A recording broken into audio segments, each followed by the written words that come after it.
Hi guys, welcome back to my channel. So today we're going to talk about end replication problem in eukaryotes. Okay, so let's use the graph we used last time. All right, so as we know that DNA replication happens from 5 to 3, right? So this is my origin of replication here, this little space here, okay? So if my starting point is 5 end, then it goes continuously.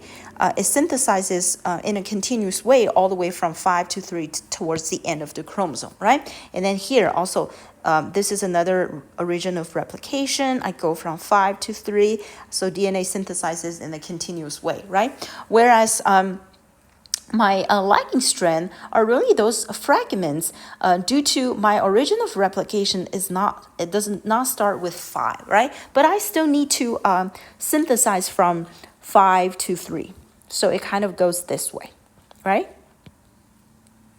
All right, so this is what we talked about in our last video regarding DNA replication. And then we also said all these fragments, they're called Okazaki fragments. Each fragment needs their own specific primer, right, to start the synthesis of that fragment. Okay, so then after the DNA replication is completed, all those primers will be removed, right? All those primers will be removed, and then eventually the new DNA polymerase will kind of synthesize those DNA nucleotides to fill those gaps, right? And also if there was any nicks in between them, the ligase enzyme will seal the nicks, right? So basically, I can have formed this very continuous daughter strand, right? All the way from here. Okay, until this point. Okay, until this point, the DNA polymerase has no way to synthesize this part of the daughter strand. Okay, I have no ability to continuously to finish the replication of this section. Why? Because the very important idea, once again, is DNA synthesized from 5 to 3. But do you see 5 end here? No, this is really the 3 end, right? So because it's the 3 end, it's not a 5 end. There's no like this 3 end hydroxyl attachment place for me to add a new nucleotides, right? To elongate this daughter strand. Okay, you can refer to the video DNA synthesis for DNA replication for more detail about why going from 5 to 3. Okay, so now this is a problem here, right? So this region, let's zoom in. So this region here, we call it the overhang region, right? This part of the daughter strand, DNA polymerase can do nothing about it, okay?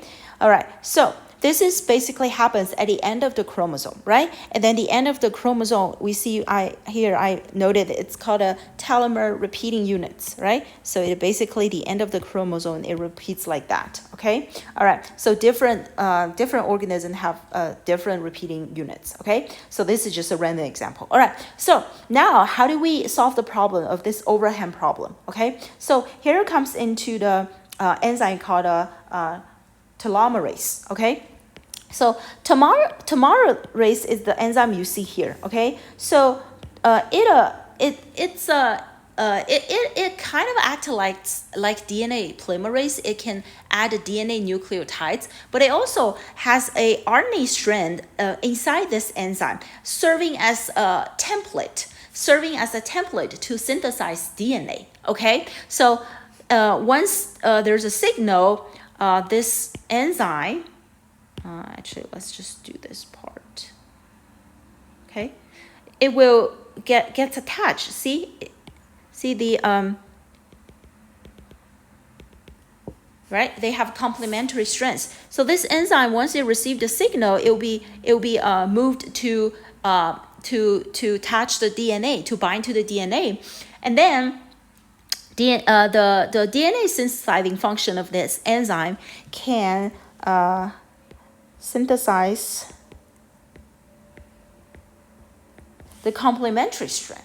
Okay, so once the complement strand is formed, now we see this this parent strand, lagging strand, has been elongated, right? So now this enzyme can back up. Okay, this enzyme can back up, and then let's break the bonds in between those bases. Okay, so now since it's longer, now the primase that makes the RNA primer can come into play, right? It can make primers according to this this sequence. Okay, so it can do A, C, C, G.